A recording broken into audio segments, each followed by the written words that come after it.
여러분들은 조선 말기 역사에 대해서 얼마나 알고 계시나요? 이 영상 하나로 구원말 조선의 상황을 완벽히 정리합니다. 그럼 시작합니다.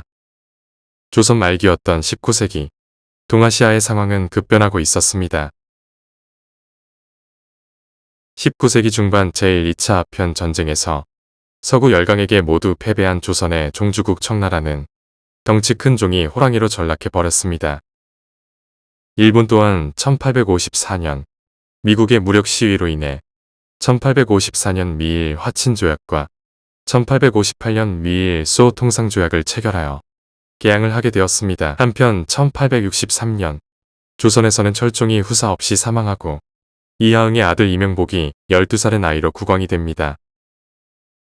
그리고 나이가 어린 국왕을 대신해 조선의 실권을 잡은 흥선대원군은 집권한 지 얼마 되지 않아 60년간의 세도 정치를 뿌리 뽑아버립니다. 그리고 군정의 패단을 바로잡기 위해 양반들도 세금을 내도록 하는 호포제를 실시하였으며 한국의 패단을 바로잡기 위해 시창제를 실시하였습니다.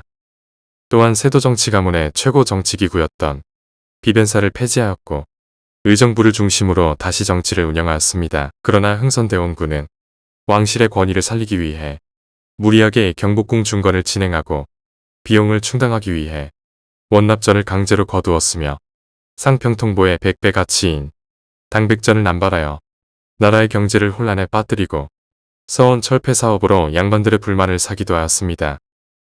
한편 조선 앞바다에 서양배가 자주 출몰하며 통상을 요구하자 조선 정부는 수군을 강화함으로써 대응하였습니다. 1866년 흥선대원군은 다수의 천주교 신자를 포함하여 프랑스 선교사들을 처형하였는데 이것을 병인 박해라고 부릅니다. 이 사건을 빌미로 프랑스는 같은 해인 1866년 조선의 강화도를 침공하였습니다. 이 사건을 병인 양요라고 부릅니다. 이때 문수산성과 정족산성에서 한성근과 양원수가 이끄는 조선군이 저항하였습니다. 조선군의 격렬한 저항으로 프랑스군은 결국 강화도에서 철수하였고 퇴각하는 길에 외교장각 의궤를 약탈해 갔습니다.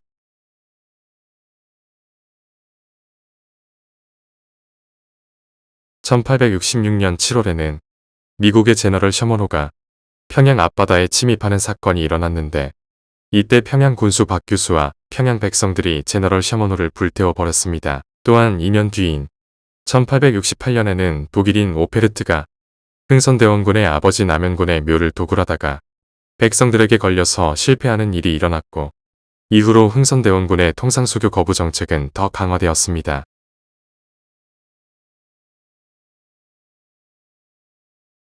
(1871년) 미국이 제너럴 셔먼호 사건을 계기로 강화도를 침공하며 신미양요가 발발하였습니다.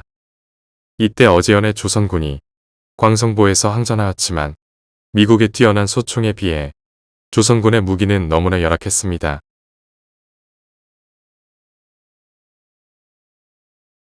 이 전투로 조선군은 어제연 장군을 포함한 344명이 전사하고 24명이 부상을 당했습니다. 그러나 미군의 피해는 전사 3명에 부상자 10명이 전부였죠. 미군은 어제연 장군의 깃발을 전리품으로 챙겨갔습니다. 이 깃발은 영구대여 형식으로 2007년부터 한국에 오게 되죠.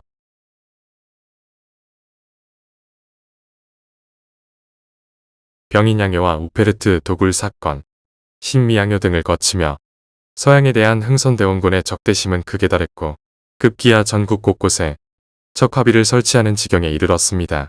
척화비에는 다음과 같은 문장이 새겨져 있는데 서양 오랑캐가 침범하는데 싸우지 않는 것은 화친하는 것이요. 화친은 곧 나라를 파는 일이다. 라는 내용이죠. 이러한 흥선대원군의 통상수교 거부 정책은 나라의 자주성을 지켜냈다는 데서 의의가 있지만 조선의 근대화를 지연시켰다는 한계가 있습니다.